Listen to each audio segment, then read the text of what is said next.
Hey, everybody. This week I sit down with Frank Wintrick, the Director of Health and Fitness at the National Defense University. We talk about human performance, physical fitness, and his service to the DoD community and the FBI. I'm your host, Jay Hensey, and this is Under the Crab.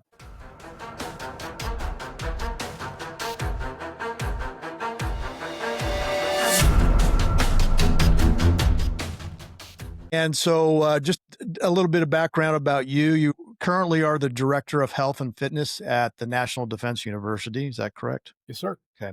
And you worked with the FBI as the Human Performance Program Manager for the Render Safe unit, which is one of our elite units at CERG, or the Critical Incident Response Group back in Quantico. And then you've also worked with Holistic Health and Fitness as a program director for the 3rd Armored Brigade Combat Team, 1st Armored Division. You came to the tactical world out of 20 years of collegiate athletics, and some of your accolades and past coaching was as a director of football performance at UCLA, University of Virginia, and BYU. You were also the director of football performance at the University of North Texas, University of South Florida, and you were also the director of athletic development at the Citadel. And some of your training programs included progressive athlete development, as well as you've worked with all branches of service to include the Force Recon Marines, Navy SEALs, Army Rangers,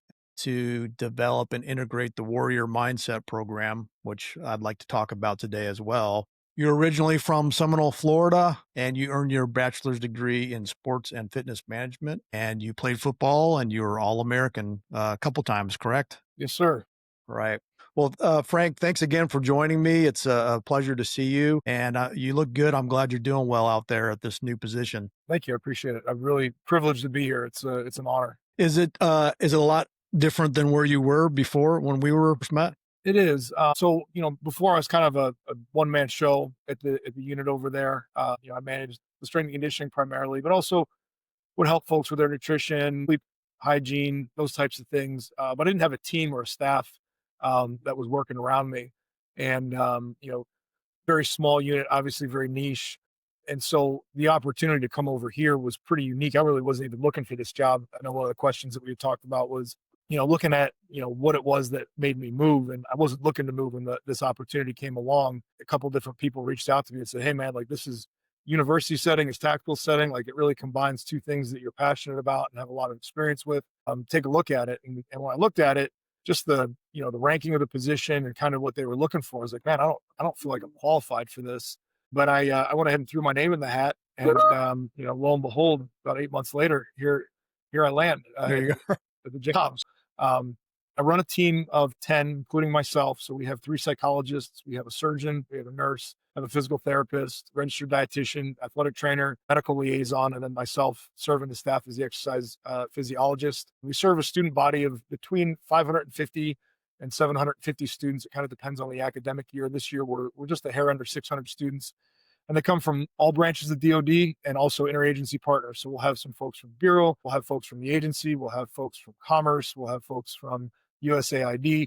If they're an interagency partner that touches the DoD in some way, shape, form, they will be sent to school here to learn senior strategic leadership tools that they can take back with them to their parent organizations or their military branches, and then utilize that knowledge in their individual branches. And so our role here as the health and fitness directorate is to really provide integrated holistic health services for all the students, faculty, and staff here. And I like to say we're about 6 feet deep and a mile wide on campus here. We do a lot of different things. We teach a class, which I'm really excited about being able to dive into more. We actually have a master's level elective that we teach for the students that are able to be in the class, really get a deep dive into each of the different domains that we have here and learn about that in more of an academic setting.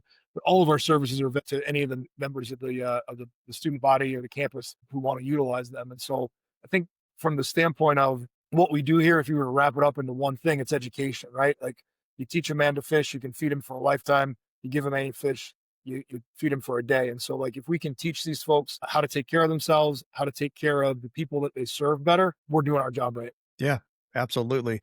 Well, I actually saw you in a lot of people in a big auditorium on LinkedIn, I think it was. I'm not surprised. I mean, you do such a phenomenal job in front of people. I remember when you came out to HDS and you spent a few days with us to help us. So I really do appreciate that. It sounds like you ended up in a great place, and it's to me, and I've told people it's about who you know. Relationships are everything, and then looking at new opportunities that come your way. And it sounds like that happened for you. Yeah, who you know will get you there, what you know keep you there, and so That's that's right. kind of That's the way we navigate that.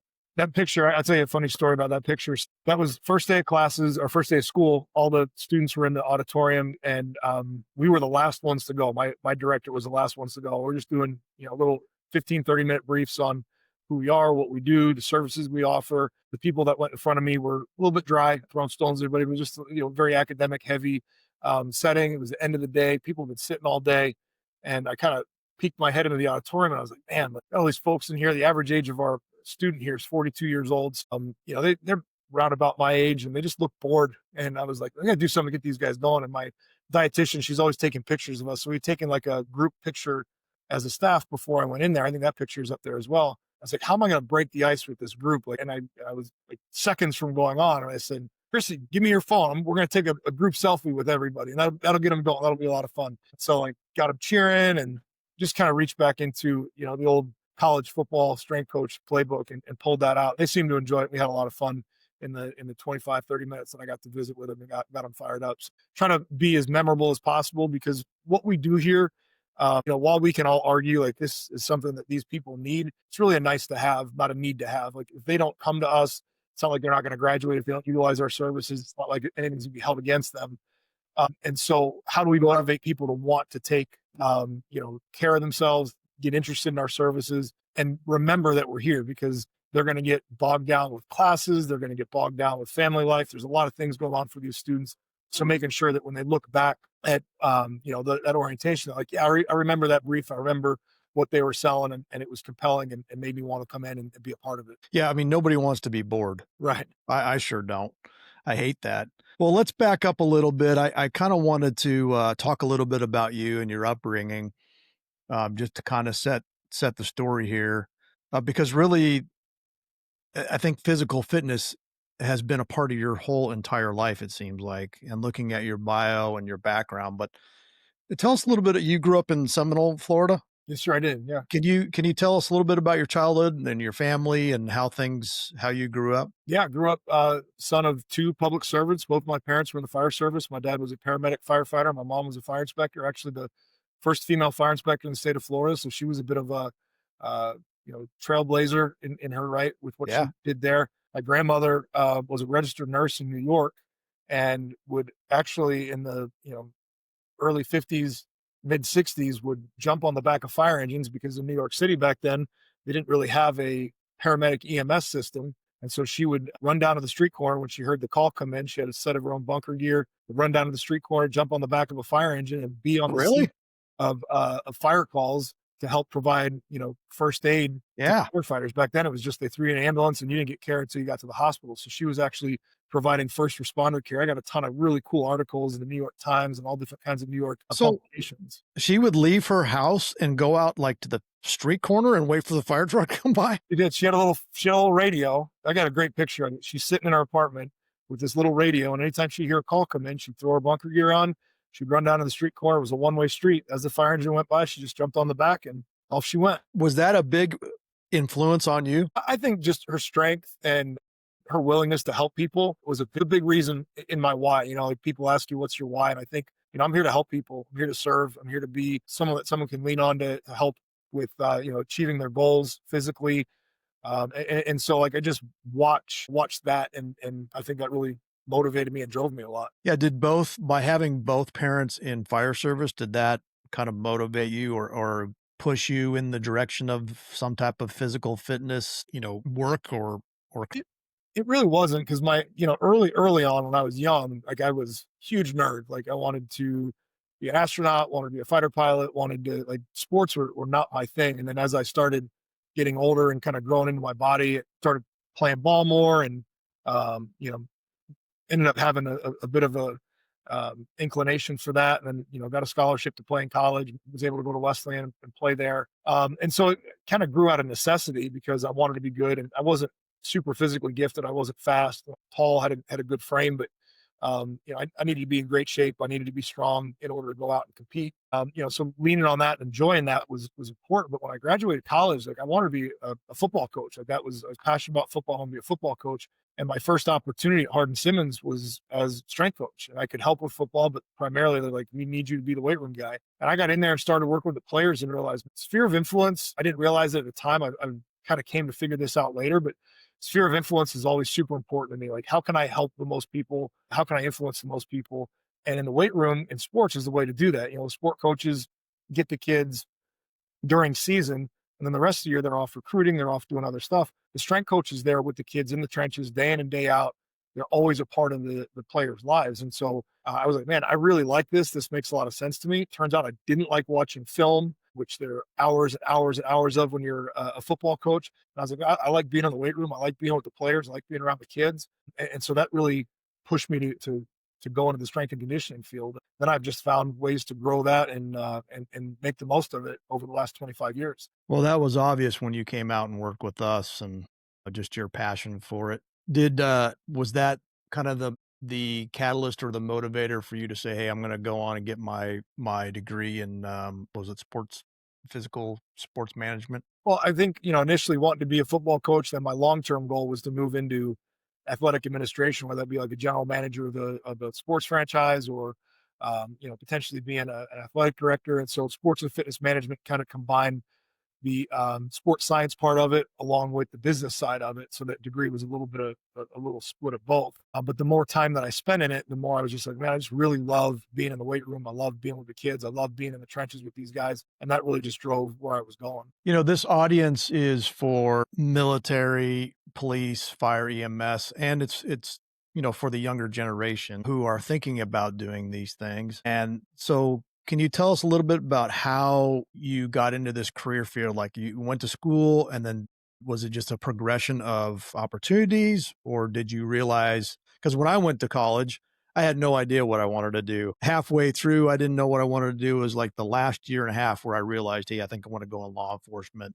And so I had to switch my major a little bit, but do they have to decide in college? Did you do that or did you know right away and then just opportunities came up for you to jump on? Yeah, so my college journey was interesting. When I graduated high school, I actually went to a service academy, United States Merchant Marine Academy, and my intent was to be a fighter pilot. Like that was what I wanted to do. And just being very raw and real with you and your audience, I failed at that. Like it was very difficult, and I packed it in and left. A huge regret that I have personally and professionally is that I had something that I was really passionate about when I was younger. I didn't have the grit to really stick through it and see that through. And so went to Wesleyan, ended up transferring to Wesleyan and, really didn't know, kind of back to your point, didn't really know what I wanted to do at that point. And then as I went through, school and playing, I was like, I really enjoy football. Maybe I can make a career out of this. And then from there, it really just became being at the right place at the right time. So my senior year, getting ready to graduate, there wasn't a lot of resources as far as like connections and helping me find jobs out of Wesleyan. So I just did what I do. And I started going online and finding schools that had master's degrees in sport management, had football programs, and was just trying to find a graduate assistant spot so I get my master's degree and do that. And I saw, I think I had this map in my room and I had all these little pins that I would put anywhere I would apply at college. I'd put a little pin in the map. And I think overall I applied to over 180 different schools, or just maybe not applied, but like sent letters or emails or inquiries. This was before email was a big thing. I sent a lot of letters, resumes, and those kinds of things to all these different schools. And out of that 185, I got two responses back. Illinois Wesleyan and Kentucky Wesleyan, or My excuse me, Illinois gosh. Wesleyan and Hardin Simmons reached out to me and were like, hey, we're interested. We want you to interview. I interviewed at both schools, was offered both opportunities. Something just felt right about Hardin Simmons. And that's where I went. And then from there, kind of like I said a few minutes ago, like it was just being at the right place at the right time with the right blend of hard work and doing what people were asking me to do and absorbing the information and trying to be a part of the community and the culture that I was at. So at Hardin Simmons, I got offered an opportunity to do an internship at Arizona State. I went there, worked really hard in the internship. They had a spot open up. And so this was like a quantum leap in my progression was going from a Division III school, a very small school, going up to a Division I Pac-10 school at the time that was a huge jump to be a full-time assistant. And so I have a lot of gratitude to Joe Ken, who hired me and gave me my first break in Division One athletics. And then from there, just taking opportunities as they came available. It turned out that was almost every 2 to 4 years that I was jumping to another job. I was very Something new. fortunate that every opportunity really seemed to be bigger and better than the last, and just got to progress that way. And so, a little bit of it is, kind of falling into things. A little bit of it is, working hard and being at the right place at the right time. A lot of people nowadays struggle with failure and struggle with how to push through that. You mentioned that you failed out of the service academy and 180 invites and you only get two. How did you maneuver and work through that? Was that hard for you, or did you just push forward by some means, or like how did you work through that I in don't your life? Yeah, I don't think I knew any better at the time. I didn't really understand the space. I went to a very, very small college, it wasn't like I really understood how coaching in college worked. And we had a very, very small staff, so it's not like I really had anybody that I could lean on to ask for advice. So it's just like, hey, this is just what I've got to do. And I had faith that, you know, out of 185, something's going to pop. I'm going to find a job somewhere, and that's what happened. But I did use that as motivation. That failure and being afraid to fail again, or to go into something and not be successful again, was a great motivating tool for me. Yeah, I've learned from my failures throughout my career too, and I was either gonna let it ruin me and get me had I let it get to me and overcome me, I would have never gotten into law enforcement. So I had the same similar experiences with applying for multiple jobs, and none of them wanted to hire me, and then I ended up getting an opportunity that worked out better than all of those did. Okay, so you graduate, you get out, you get a job at ASU, and then take us from there. What did that turn into for you? Arizona State, I was there for less than a full year, and the top assistant there got offered the head job at Utah State. He brought me with him, and so I went to Utah State for 2 years, and then after that, I had the opportunity to go back home to Florida and work on my master's degree at the University of South Florida. It was an up and coming program. It's close to my family, and so I went back there. I was there for 4 months, and my goal was to be a head strength coach. Far more ambitious than my age and experience would allow me to be. At 24, 25 years old, I was like, I need to be a head guy. I know I can do it.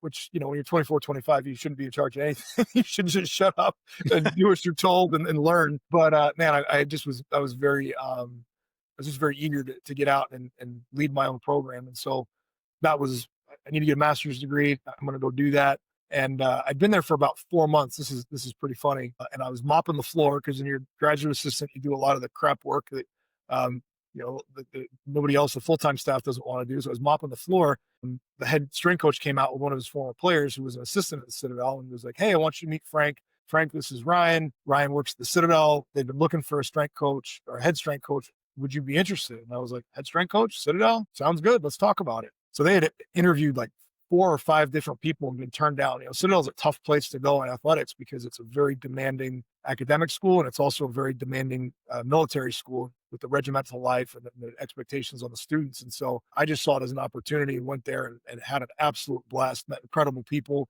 We actually turned the program around, went from a 4-win program to a 7-win program, and that was really special. And so it's just funny. Like, one day you're mopping the floor, and then a week later you're the head guy at a Division One school that's very well respected. That was pretty funny. And so I think that's a good lesson there, to just kind of say, you really never know where your path is going to take you. And so that was pretty cool. I was there for 2 years, and then had the opportunity to go back to South Florida as the lead assistant there, and that was appealing because some situations in my personal life dictated it, but also that they had just been ranked number 2 in the country, and the guy that was in my position before just left and took a head job at a Big 12 school with a lot of success. And it's like, man, that could be a really good springboard for me to get to the next level. And so I did that. I was there for 3 years before I got the opportunity to go to North Texas, and that was really the last time I was an assistant.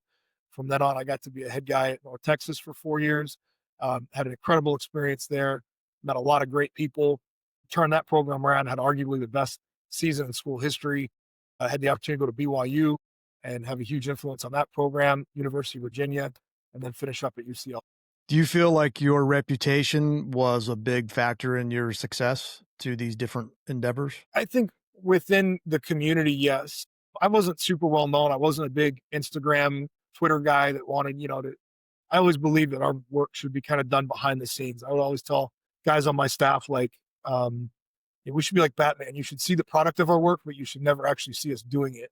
And so I really wasn't the one that was out there like beating my chest saying, hey, I need to be hired. A lot of my job opportunities came because I just knew people, South, or excuse me, North Texas came available because the head coach there was previous assistant at South Florida, knew everybody on the staff. And when he was looking for somebody, they were all like, you should hire Frank. We talked on the phone for 20 minutes and he offered me the job. A lot of that was just based off of him trusting the people who were telling him that I was worth hiring. One of my former players, was an assistant coach there. When that spot opened up, I reached out to him. He got me in front of the head coach, had a good interview and got in there. Virginia, I went with the head coach from BYU to Virginia. So that was just kind of a tag along thing. And getting to UCLA with Chip, he had come in his year off to visit Virginia.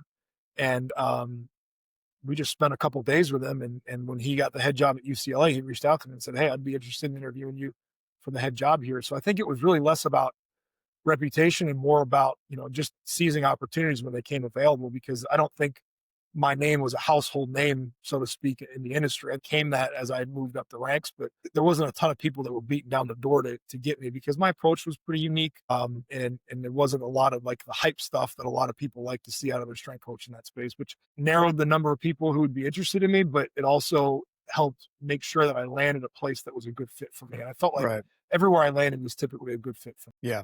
Well, and I agree with you. I think being a humble, quiet professional, you see that in the tiers, you see that in specialized programs. I valued that way to live when I was doing SWAT work and so forth. Being a quiet professional is key, I think. So, all right. So tell us how you started getting into working with the Bureau. Yeah. So my transition out of college, you mentioned the Army H2F programs. 2020, everything got locked down, and there was a lot of things that happened in college athletics during that time, and I just made the decision that I was no longer really fit for leadership in that space. Just the long-term athletic development wasn't a thing anymore. Culture development within sport wasn't a thing, because it was very much a win now at all costs mentality, and it's gotten worse in the time that I've left. But, I knew that I wanted to move on to something else. I wasn't quite sure what it was. I had fostered a ton of relationships in the special operations community in college, and always leaned on those guys for culture and mindset, and used that to drive the programs that I led in the collegiate ranks. The tactical space is hiring a lot more strength and conditioning coaches, a lot more human performance coaches. And so I was like, well, that would be a good natural transition for me, leaving college athletics and moving over to the tactical space made a lot of sense. And so that's exactly what I did, and did a year with the Army H2F program. I really enjoyed it. And I got a phone call from O2X. I had a relationship with them again through another special operations guy that I got the chance to know. They said, hey, Can you let everybody know what O2X is? I'm sorry? Can you let everybody know what O2X is? Yes, sir. So O2X is a human performance contracting company. They do specialize really in work with first responders, DOD, three-letter agencies, but they encompass all things human performance. So strength and conditioning coaches, dietitians, mental performance coaches, physical therapists. They provide those resources either through workshops or through on-site specialists within the law enforcement, first responder, military, three-letter agency community. So one of the founders of the company called me and said, hey, we've got this role with the FBI bomb squad. Would you be interested? It's like, I just got here. I'm set up. I don't want to leave. These people gave me an opportunity. I'm an armored brigade. Like, we've got sappers, we got engineers, like we got bomb guys here, but I got tanks and paladins and helicopters. Like, we got this cool stuff going on here. I got a good gig. Thank you, but no thank you. I'm good. And I gave them names of, 3 or 5 guys that I thought would come in and do a great job for them. About 2 weeks later, they called me and said, listen, like, we're not taking no for an answer. We want to fly you out. We want you to meet people and see what it's all about. So they flew me out. I got a chance to meet the leadership at the unit, got a chance to meet the people that I would be serving, and then got a much better understanding. I think the bomb squad tag was very under accurate as far as what went on at Render Safe. And so I finally got a scope of what was actually going on there and how unique and how niche that was, and being able to work with, a tier 1 level unit. It was like, okay, like, this is like going from, high school to the pros. Like, this is the type of place that you want to be. This is the type of unit you want to work with.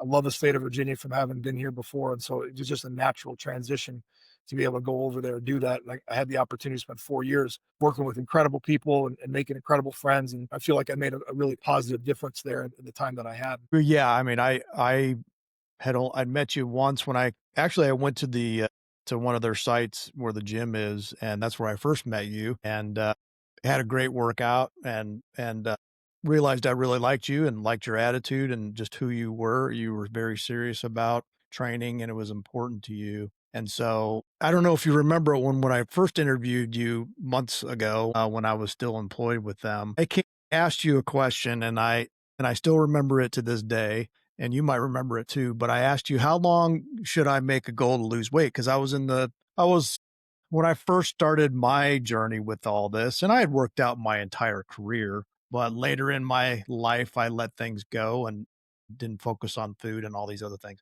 Anyways, I was about 32 pounds overweight, and you can see that in some of my initial videos and photos. And I was just starting my journey, and I said, "How long should I make a goal to lose weight?" And you said that that was the wrong way to think about it. And what I should say is, this is who I am now. And this is how I should live my life. And I'm telling you, that was a profound statement for me to hear, in that it wasn't just this simple goal. Like I needed to actually change everything that I would do with my physical fitness, with the way I ate, sleep, all that stuff. And so do you do you use that with most people? Is that something that you focus on when you're dealing with, people who are trying to get better in their physical fitness? I do. It's really for all things in our life. So I think about some research, and I love reading and tying things back into research. So there was some research that was done on young musicians, and this researcher asked the young musicians how long they intended to practice or be a practitioner of their instrument, whether it was piano or cello or violin, whatever it was. They asked, "How long do you plan on doing this?" And they all had different responses. Well, I want to do it till I'm done with high school. I want to do it till I'm done with college. I want to do it, maybe professionally.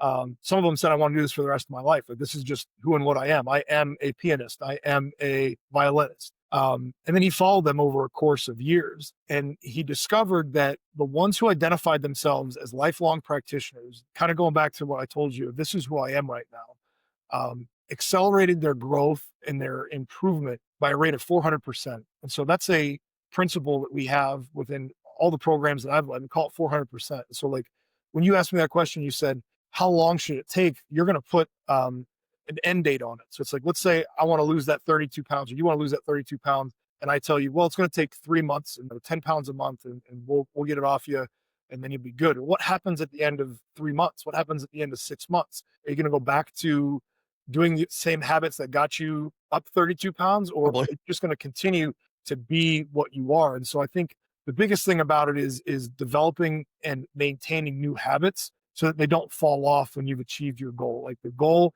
is really just a lighthouse that you're working to get towards. And then once you get there, you've got to be able to move on to the next thing using the tools and abilities and habits that you built to continue getting you there. Because if you just say, well, I'm just going to do this diet, and then once I get to my weight loss goal, then I'm going to stop and go back to doing what I was doing before. That's why people lose weight and then they turn around and gain more weight when they get off their diet, because they've set that suspense in their mind. And I don't want people to set a suspense. I don't want them to build habits that just define who and what they are moving forward. And so, like, if I'm going to exercise, this is what I'm going to do for my exercise. It doesn't mean that it has to be the same workout every day. It doesn't mean it has to be the same fueling plan every day. Those things are fluid, but like, I'm going to work to eat healthy. I'm going to be a 90-10 fueling person. I'm going to train 3 days a week, rain or shine. I'm going to find a way to make this happen, or whatever that looks like. Make it a part of who and what you are versus setting a suspense date. And then after that happens, then what? Having been in working with a bunch of law enforcement and military, what are some of the things that you've seen that are lacking? I know for me, being in law enforcement and being in the bomb community for a while, when first started, bomb techs were, just known as fat and lazy. And I've wanted to change that for many years, not only with myself, but with our community, and make it more the same kind of mindset like SWAT guys have. And when I was on SWAT, you had to stay in shape. There was a lot of mandates and requirements and performance metrics that you had to meet. And a part of that was physical fitness, plus the job that we would do. But what are some things that you saw while you were working with the different groups that they were struggling with? Yeah, I think the biggest issue with a lot of groups can tend to be complacency. If you don't have to go out and do the thing day in and day out, you can lose the edge a little bit. For those people that are going out and doing it a lot, burnout is a problem. So it's kind of the different problem in a different direction. And they're being pulled in too many different directions. One thing that I see is just lack of standard and then lack of time to make sure that they can take care of themselves. I know that particularly in the law enforcement community, there's just not time. Like we don't have enough people in the space. There's not enough resources, and people are being tasked out with a very high op tempo, and it's difficult because they need to be able to train their bodies. They need to be able to train their soft skills. They need to be able to train their hard skills. When you think about bomb techs in the field, they have to be investigators and agents first, and then bomb techs second. So where's the time that they have for that? Plus, you want to have some type of work-life balance and those types of things. And so I just find that standards and prioritization from leadership needs to be a thing. If like the thing, it broke my heart. Like I loved it and it broke my heart at the same time. Like we would do a workshop or like I came down and worked with y'all at HDS and it was like, man, where was this information 20 years ago? Where was this 30 years ago? And people would get the feedback. We'd get the feedback after workshops and say, all the trainings I go to, all the things that I'm asked to do are all ways that help me serve my parent organization, the Bureau, the agency, the DOD better. This was the first time I felt like they gave me something that was for me. And now that I'm working with senior strategic leaders, it's the same thing. Their jobs are less kinetic. They're more static. They're not going down range. They're not going out the door like they used to. And so that physical fitness piece starts to fall off. And then because these people are servants, because they're there because they want to be a part of bigger, they want to be a part of something bigger than themselves. They want to be there to serve and take care of people, especially people they lead. The first thing that goes as soon as the dumpster fire hits is their own personal needs. They're going to drop their workout. They're going to drop their fueling.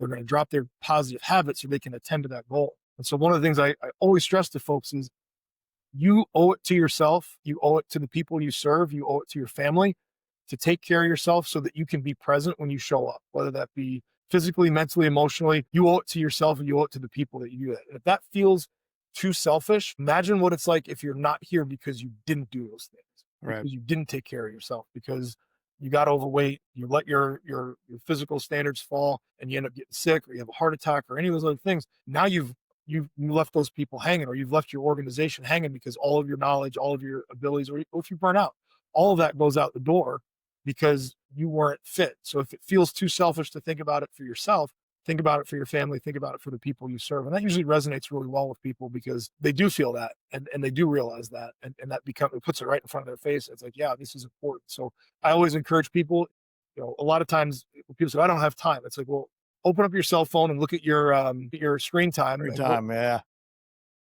Whatever your guilty pleasure is on your app, if it's social media or a game or something, how much time is it? If it's 20 minutes or 30 minutes, you can get a lot done in 30 minutes for a workout. And so I would just encourage people to better manage their time, find the space in their calendar to make that time sacred. Put the phone down, turn the email off, block that off and say, hey, during this period of the day, I'm not to be bothered. I've got to take care of this. I've got to do this for myself. I've got to do it for the people I serve. I've got to do it for my family. And I think that really reframes things. And then it becomes a habit. It becomes a part of who they are. And they're able to maintain that. Well, for me, I've tried to get a handle on my physical fitness, the what I eat, and spiritual for me. And I found that if I have, a good quality time on all three of those, I'm doing pretty good. Plus sleep's in there too with the physical. But for law enforcement and military, there's, high suicide rates. I don't know what the percentage is, but for a lot of law enforcement, when they retire, they don't live much longer after that for a lot of reasons. And I think that has to do with health. What if someone that's listening is struggling with all of these things, what advice would you offer them to, get them back in to think about, we want them to thrive after they retire. What would be a few things that they could do right away? Yeah, I think the after retirement piece is huge. And we deal a lot with that here because a lot of our folks are closer to retirement than when they came in, just from a time standpoint. That was something that really drove the way I thought about training and culture development when I was at Render Safe was these folks are closer to retirement. Like, let's make sure that what we're doing now, yeah, they need to be able to go down range. They need to be able to do the job. That's actually pretty easy because it's very clear what that mission looks like and the way that they're going to have to move. We can prepare for that. What's the next 20 years look like? What Right. is that retirement going to look like? And so Right. I think the very first thing that needs to happen when someone steps away from a lifetime of service, whether they be in law enforcement or military, they're going through that transition. They need a purpose. And if you start kind of digging into and pulling on the string of why are people committing suicide? Why do we have such a high incidence of self harm? It's because when they step away from the mission, they lose their purpose and they lose their why. And so I think it's super important to try to find a purpose and a why that's separate from that job, that role. It's not so much what I am that defines who I am. I had a really interesting conversation. Like I said, when we opened up, I've got 3 psychologists on my team. And so this is something that they're constantly working with. And it's a huge concern here because we've got people that are at all different levels of life transitions. And they brought in a colonel who also works in psyops, and we were just kind of introducing ourselves around the table. Everybody around the table started off with, "This is where I went to school. This is my first job. This is my second job. This is how I landed here. And this is what I do here." Everybody around the table did that. And when he introduced himself, the very first thing he said was, "I'm a husband." And then he went into, "I'm a father.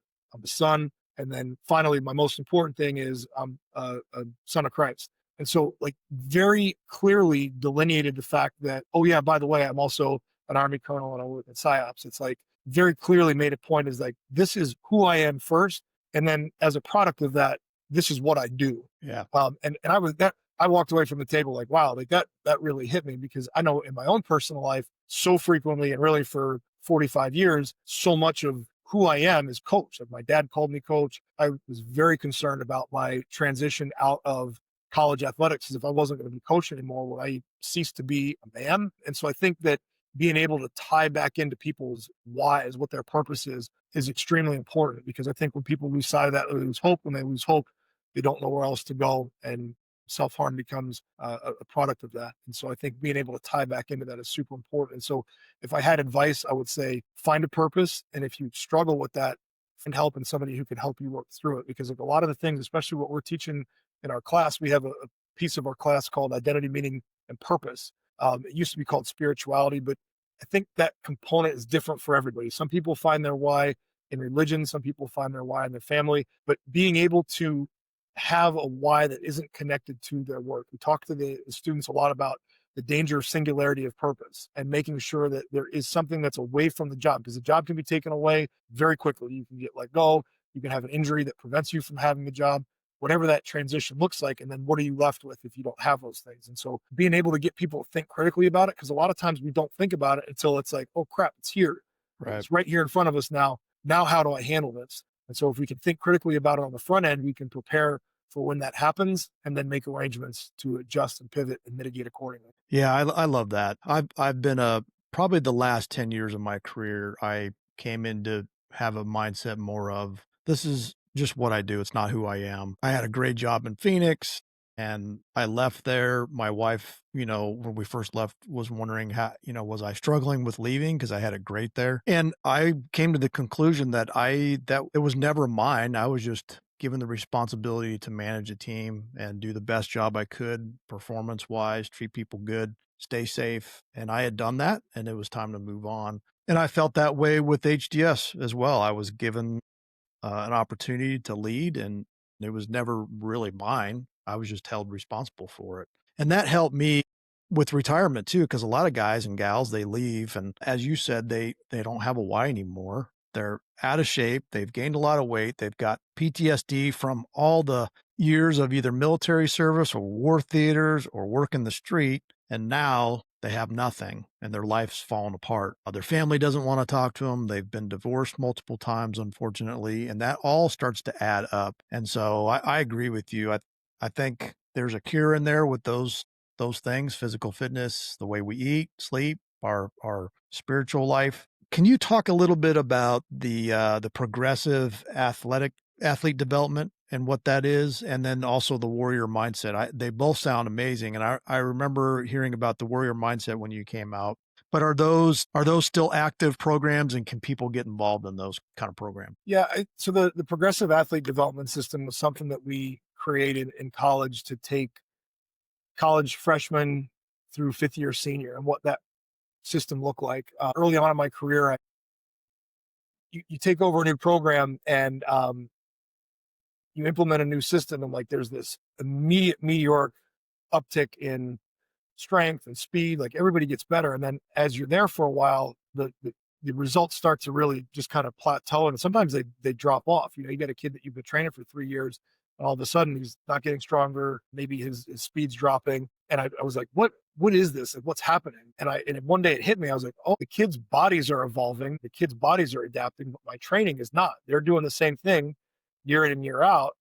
That's a problem. And so we needed to create a system that grew and adapted as the athlete grew and adapted. And so that was the idea behind the progressive athlete development system, was that each year a kid was in the program would evolve and change as the player physically and mentally and emotionally evolved and changed. Training, especially at that level, is extremely difficult because these kids are under the lights a lot, especially at the Power Five level. Games are very important. They're on TV, they're on social media, and so there's a lot of pressure to think about on a kid, 18 to 22-year-old kid, to have to go out and perform. That's a lot. Like we can sit and yell at our TV and say, "Why did he do that?" or "Why did he do this? Why did he make that throw?" Until Yeah. you're there and watch it happen, it's like you have no idea. And so we wanted to create a system that allowed the players to mature, not just physically, because really a kid walks in the door at 17, they're a child.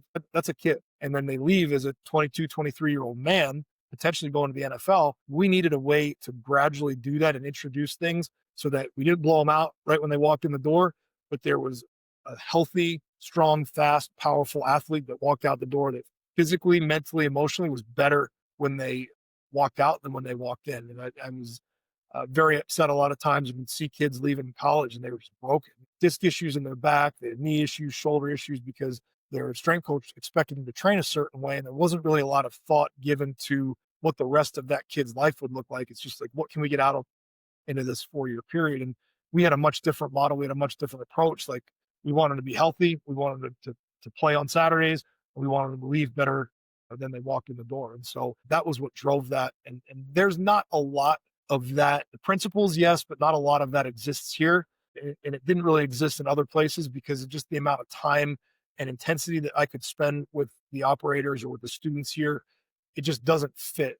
We have to be a little bit more gradual in what we're doing here. We got to be a little bit more tempered. And every situation is so unique. Today, I had someone who worked for a private company come in.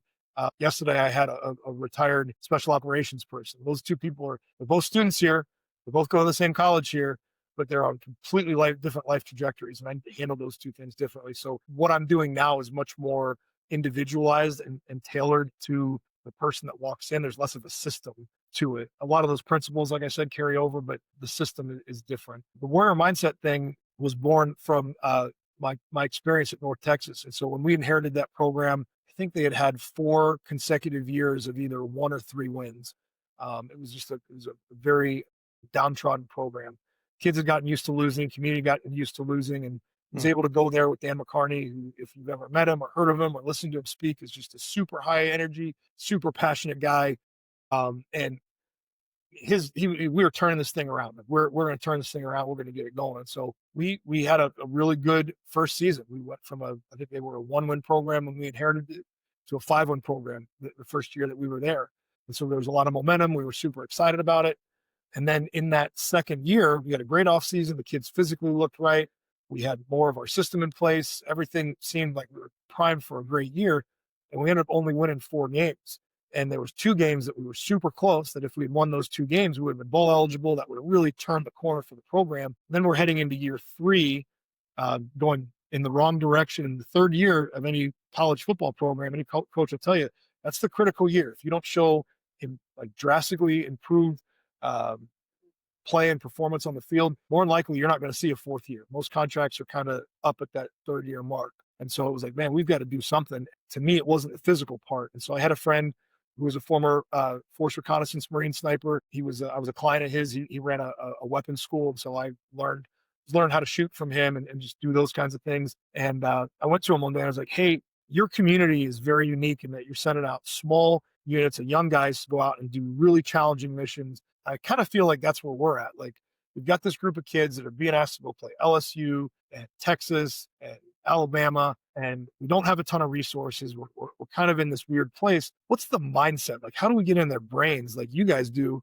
and really teach these guys that failure is not an option? Like we put that in their brain that like, we're not going to fail because winning is a habit.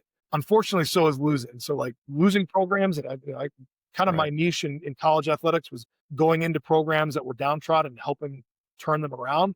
Mm. And you can watch kids that have been in losing programs in a game. One thing will happen. They can be playing really well, and something will happen, and you can watch it on their faces. Here we go again, and they'll find ways to lose a game. Whereas a winning program can be down by 20 points, and they no, we win. We're going to find a way to win. So how do we shift that mindset? It's the same kids, but we got to find a way to shift that. And so I worked with him really close. We developed that warrior mindset program. It really became a driving force and function in everything that we did. In my brain, the physical part became less important because I felt like we had that pretty dialed in, and the mental part became everything. And so spent a lot of time and energy on that. And the following year, we won 9. And there was a number of times where we were back against the wall. Those kids would have given up. The highlight of it, I'll share this with you. It was a lot of fun. We were playing Rice, and I wouldn't say Rice was a rival, but they were in state school, and we had 5 wins. It was our 6th win game. So our mission for the year was hit 6. Like leading into that, the head coach had always talked about making our goal, uh, um, winning a conference championship, win a conference championship. And I went to him in the offseason. I said, Coach, these kids haven't won 6 games. Like they've barely won 5 games. Like win a conference championship. They have no idea what you're talking about. There's no way for them to conceptualize that. So we were a couple plays away from winning 6, 2 games away from winning 6. And those 2 were super close. That could have gone either way. We could have won those games. 6 gets us to a bowl game. 6 gets our contracts renewed. 6 gets us moving forward, and gets the kids starting to believe and buy in. Like, let's play the long game here and not dangle something in front of their faces that they don't understand. And so it was a hard sell for him to tell a coach, like, our mission is going to be to hit 6, to win 6 games. It's like, F that. I want to win 9. I want to win 10.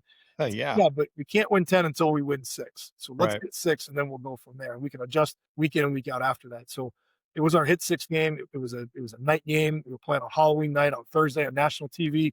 And it was a really hard fought battle between us and Rice. And there was this pivotal point in the game where they were on the 1 yard line, and they had 4 plays. There was a penalty on us. They didn't get in, but they got another 4 plays, 8 plays in a row. We held them. They couldn't get half a yard on us in 8 plays. And we ended up turning, winning that game, went on to win 9 games, arguably the best season in school history. But all of that came from that mindset piece, Mm. and them being able to believe in themselves and know that they could go out there and do that. And I think a year earlier, 2 years prior, they would have folded. Like that would have been something that insurmountable. They would have given up that touchdown and we could have lost that game. And so just teaching them how to win was huge. And that was really that piece. Interesting and difficult here because not difficult, but the warrior mindset is woven into everything these people do. We have a very large contingent of DoD. And so I'm fortunate and blessed to be surrounded by warriors every day. And I'm really learning from them, and the culture that they drive. And so the way that I look at that here is my role is to help them remember that they still have that warrior spirit within them. Because sometimes, kind of like we were talking about life transitions, they kind of start to feel like that's shifted or they lose that. We need to give that back to them and give them power over their bodies, over their health, the things that they're doing so that they can take the next step moving forward and do that with great confidence. So um, I think I say all that to say, I think there's a little bit of that here, but it's also just really trying to harness what they have inside them because it's so powerful, it's so strong, it's so good, and get them to believe back in that again. Because sometimes they lose faith. Is this warrior mindset program, is that available to like, can anybody go online or find a trainer? Like, how does that work if someone wants to get involved in that? Yeah, it's not. I mean, it was just something that we ran within the teams, and it was all very unique. Like the one we did at North Texas was tailored specifically for the kids at North Texas and what was going on there. We did it at BYU. It was geared specifically towards the program, the culture of that program. Same thing at Virginia. And so there's not a cookie cutter approach. I could share, the principles. There was 8 principles that we had. I don't remember them off the top of my head right now. I'm a little embarrassed to say that, but like there were things that we used as guideposts, but really it was about getting in there, getting in the trenches with the players and the coaches and the staff, and finding the way to make it work and fit within that system. And so there's not a one size fits all approach with that. I wish there was because that would be a lot of fun. So for someone, maybe 10 years younger than me, I'm 55, that's still in law enforcement, or they're still doing military work or first responder, and they've kind of let themselves go, as I found myself in. Do you have a couple things off the top of your head that you could say, these are a couple things that you should start doing right away, and then this is what you do after that? So I would say that the very first thing that needs to be done is you need to have hope. A lot of times people look at it and say, "Oh, I've gained this weight." I look at themselves in the mirror, like, "How did I end up here? I'm not the same as I was before," and that's okay. Like that's fine. You can move forward from here. It's not. There's no insurmountable. I can't overcome this, and so have hope, and then start to work to develop habits. And you didn't end up this way overnight. You're not going to fix it overnight. A lot of times where I see people go wrong is they'll get to this point and then they'll get this like renewed purpose or this renewed energy. We see it here because people will have moved from a more kinetic role into a more static leadership role, and they come here catapulting into a higher senior level strategic role. And they're like, oh, I've got this year. I need to take care of myself. I'm really going to push. And they try to do what they did when they were in their 30s or when they're in their 20s. We ain't there anymore. It's kind of funny when I ask guys like, hey, what are you doing right now for your training? Well, I'm doing bigger, faster, stronger like I did in high school, or I'm just doing the program I did when I was, in college as a wrestler, a football player. It's like we're not there anymore. So we need to start taking baby steps to get us there. So you're not gonna beat it overnight. What you need to do is develop the habit. And a lot of times that might just be getting up in the morning, going to the gym. It doesn't have to be the killer hard workout that you're used to. You shouldn't have to leave the gym every day with your tongue hanging out on the side of your mouth. Go in, develop the habit. Same thing with your fueling, same thing with your sleep, same thing with your mental resilience, little bite-sized pieces. We were O2X talked about getting 1% better. Things I say here, like how do you eat an elephant? One bite at a time. And so just finding those little markers or little lighthouses that you can hit day in and day out. Every day isn't going to be perfect. Give yourself the grace that if you miss a day or you don't have a good day, that's okay. You can't do anything about that day. You can take the next step and have a great day the next day. And then just slow, gradual progression, stack days on top of days. And before you know it, you're going to see a lot of great results. But we're not gonna snap our fingers and end up back where we were. Right, yeah, there's no magic formula or pills. What about the younger generation, which again, this is I'm trying to have this channel promote younger men and women to come and serve. What would you say to them in their preparation? Let's say they wanna get in the military. What are some things that they can do? A lot younger, 17, 18, 19, 20. What advice do you have for them? So kind of going back to habits, developing great habits now. One of my favorite things about being at Render Safe was watching the dads there bring fitness back home and then get their Yeah, kids doing it. yeah, And I would always tell them like, what's so cool about that is that's going to be a habit they carry for the rest of their lives. And so if fitness and taking care of yourself and eating right is not a part of what you're doing now, develop those habits now. And I think that's where we run off the rails a little bit as we're aging because we're able to do things we're in our teens and our 20s and even our early to mid 30s because we have a high up tempo. We train hard. I can eat that McDonald's. I can, train this certain way. But as we age, as we get injuries, as we kind of start to not be able to push as hard and continue those same habits, the outcomes end up becoming deteriorative as they go on. And so developing the really solid habits early on, training standpoint, from a fueling standpoint, from a sleep standpoint, and not just relying on youth to be my recovery mechanism or my habit mechanism, I think is super important. And to that end, also just making sure that you take great care of your body. When we're young, we do stupid stuff, and because we feel like, oh, I'm young, I'll bounce back from it. Like I know when I was in my early 20s, I was lifting heavy and doing stuff. I blew my back out twice, blew my neck out, blew my shoulder out. And now it's like, that's stuff I got to deal with. Like those are rocks I have to carry day in and day out. I've learned a lot from it and I've been able to mitigate it. And it helps me be able to talk to people and say, hey, maybe don't do some of these things when you're younger because they're not worth it as you get older. But just taking care of your body, you only get one. And so making sure that you take great care of it so that it'll serve you when you're later, I think is really important. What are some exciting things you're working on right now? Cool, man. There's so much. I think that's one of the most fun things about this job is just I get to do so many different things. I think the thing I'm most excited about right now is our class. It's my first year as the course director. I got a chance to observe the class last year and teach a little bit of it. But this year in the summertime, I took over because the gentleman that was leaving it or leading it in the past retired. And so there were some changes that I wanted to make. So I've been able to do that. And so it's a lot of fun because I'm passionate about education, passionate about teaching. So being able to have some influence on each of the different domains that are teaching, I think is going to be a lot of fun. The elective that we teach is the most popular elective on campus. We'll get over 150 students that will apply for 28 seats per semester. And so it's in super high demand. And that's a lot of fun to be able to leverage that and have people, really want to have what you're teaching. So I'm super excited about that.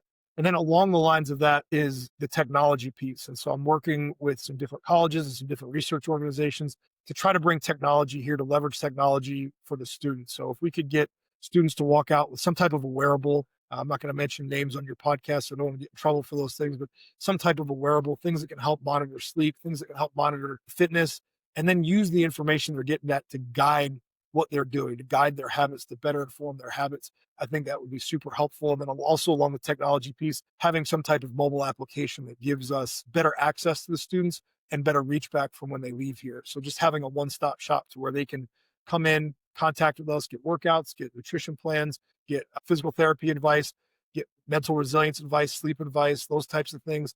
And they can walk out the door and then bring that with them to their parent organization, bring it back with them to their service branch and say, hey, this is what, not only did I learn this great strategic leadership stuff in the college, but I'm also learning these great skills that I can bring back and teach my people that I'm leading at the Army, at the Navy, at the FBI, and push that down so that they can help their people live better when they move on. So those are the two big things I'm really excited about. Do you think, tracking or keeping like a watch or a journal, do you think those are valuable skills to start leveraging? Absolutely. And I think you need to understand it. Like if I'm just wearing, a wearable device and I look at the numbers and I don't do anything with it, I'm just like, oh, that's nice. Then there's really not much use to it. But if you understand what you're looking at, if you can leverage that and use it to adjust behaviors, and I think that's really kind of the key point there is like if I'm looking at sleep data and I can tie in and say, man, I drank a fifth last night and my sleep was crap. I could see Kid. it on my wearable. It showed, Right. and I feel like crap. Now I can maybe start to make some adjustments. Or I ate dinner late last night and I didn't sleep well. Or I did these positive things. I got off my phone 2 hours before bed. I did some mindfulness. I listened to some soft music. I got out of the blue light and started to kind of wind down and I had a really good night's sleep. Now I can kind of start tying in my behaviors to better habits and what those outcomes. Same thing with training. If I'm wearing a watch or a heart rate monitor, what was the impact that training session had on me?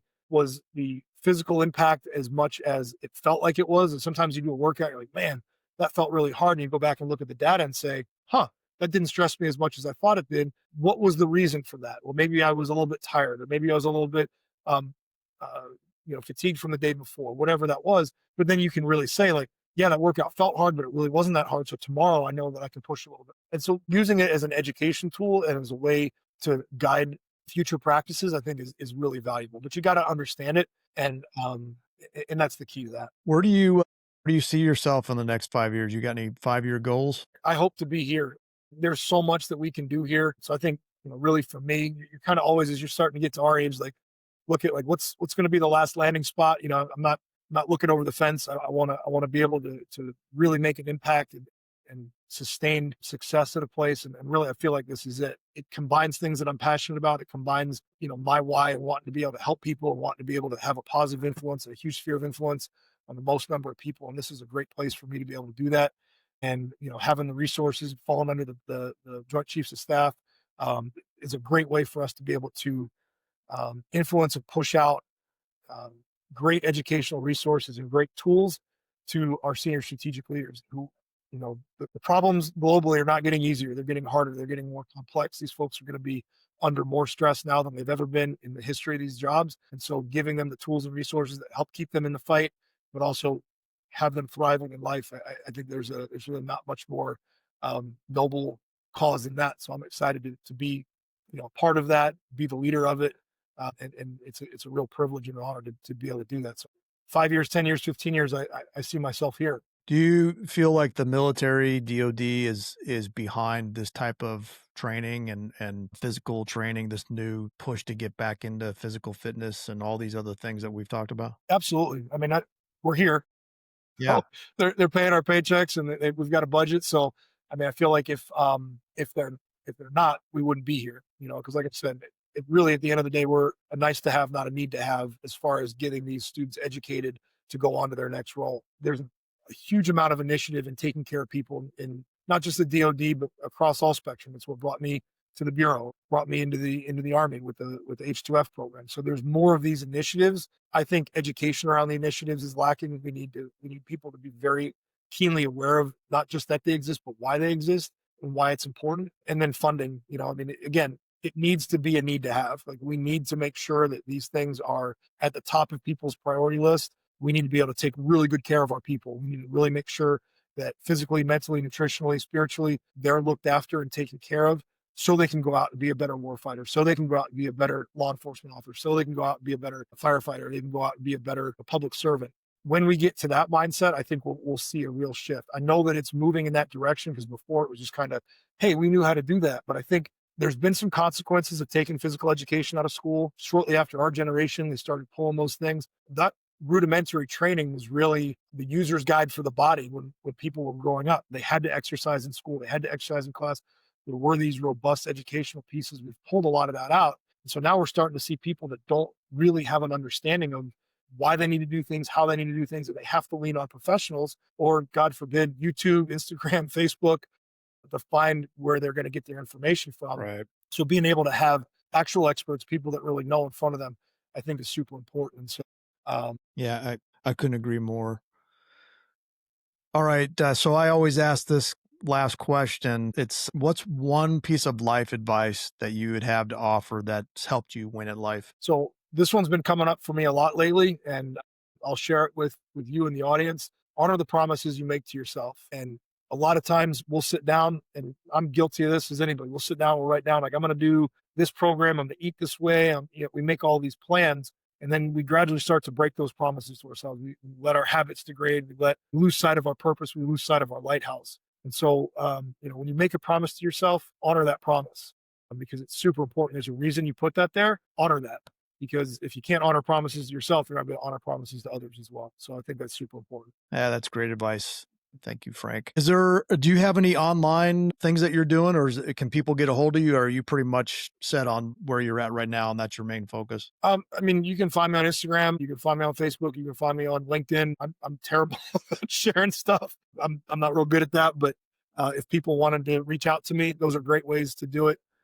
Yeah, I mean, I'm very busy here, but I'm always happy to reach out and help people, point people in the right direction. That's too easy. Great. Well, Frank, thank you so much for joining us today, and thank you for sharing your story.